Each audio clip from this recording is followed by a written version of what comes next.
ବେକ ହାଡ଼ ଗୋଡ଼ ଭାଙ୍ଗି ଯାଇଥିଲା। ଯେମିତି ଯାହା କରିକି ଗୋଡ଼ ଯାହା ପଇସା ଥିଲା ଗୋଡ଼ ଅପରେସନ୍ କରିଦେଇଥିଲି। ବେକ ପାଇଁ ଡକ୍ଟର କହିଲେ 1,00,000-1.5 ଲକ୍ଷ ଟଙ୍କା ଖର୍ଚ୍ଚ ହେବ। ମୋ ପାଖରେ ସେତିକି ନାହିଁ। ବହୁତ ଦୁଃଖିତରେ ମୁଁ ଘରକୁ ଫେରିଲି।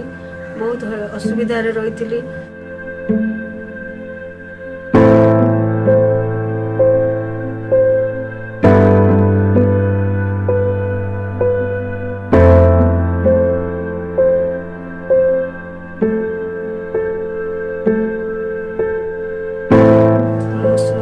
हॉटलाइजर ग्रुप भाई मैंने शुणी आसी तुरंत मेडिकल नहीं 2-3 थर मेडिकल नेवा पर डॉक्टर भी कहले 1.5 लाख टंका दरकार।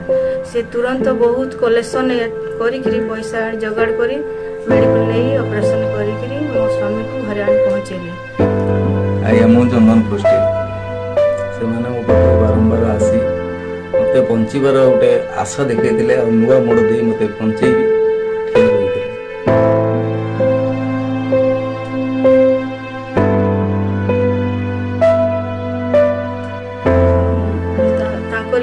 आज शंखा सिंदूर पिंधि पार्टी बहुत असुविधा पड़ी बहुत मत साहय कर भगवान प्रार्थना कर भाई मान सदा बेले खुशी रखु एमती कम कर ना अर्जन कर भगवान